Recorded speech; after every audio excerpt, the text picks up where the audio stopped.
కుకట్పల్లి ప్రగతి నగర్ లో కీర్తిశేషులు కలమట ఈశ్వరరావు 5వ వర్ధంతి సందర్భంగా రక్తదాన శిబిరం నిర్వహించారు. ఆయన కుమారులు కలమట సాయి, లోకేష్లు తండ్రి జ్ఞాపకార్థంగా ఓమ్ని హాస్పిటల్ సహకారంతో ఈ కార్యక్రమాన్ని ఏర్పాటు చేశారు.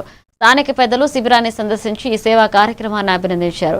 రక్తదానం చేసిన వారికి సాయి, లోకేష్లు కృతజ్ఞతలు తెలిపారు. కాలనీ ప్రజలు, పెద్దలు పాల్గొని కార్యక్రమాన్ని విజయవంతం చేశారు. ఈశ్వర్ గారి 5వ వర్ధంతి సందర్భంగా ఆయన స్మరించుకుంటూ ఆయన చేసిన మంచి పనులు, మంచి స్వభావం కలిగిన వ్యక్తి, ఎవరు అన్నా అంటే ఆప్యాయంగా పలికే వ్యక్తి, అందరితో కలిసిమెలిసి అన్ని కార్యక్రమాల్లో పాల్గొనే వ్యక్తి ఈశ్వర్ గారు.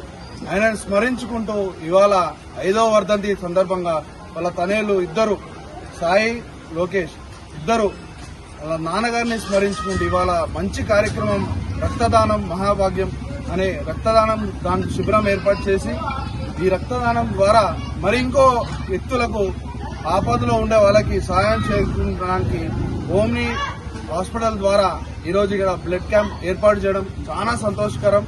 దీనికి పెద్ద ఎత్తున వాళ్ళ మిత్రులు ఎక్కడెక్కడి నుంచో ఇట్లా బ్లడ్ క్యాంప్ పెడుతున్నా అనగానే నేనిస్తా అంటూ ఇంతమంది ఘనంగా వచ్చి ఇంతమంది స్వచ్ఛందంగా ఇవ్వడం చాలా సంతోషకరం. ఇట్లాంటి మంచి పనులు యువత ముందుండి ఖచ్చితంగా ఇంకా రాను రోజులలో మంచి కార్యక్రమాలు చేయాలని కోరుకుంటూ ఈ కార్యక్రమంలో పాల్గొన్న ప్రతి ఒక్కరికి పేరు పేరున ధన్యవాదాలు.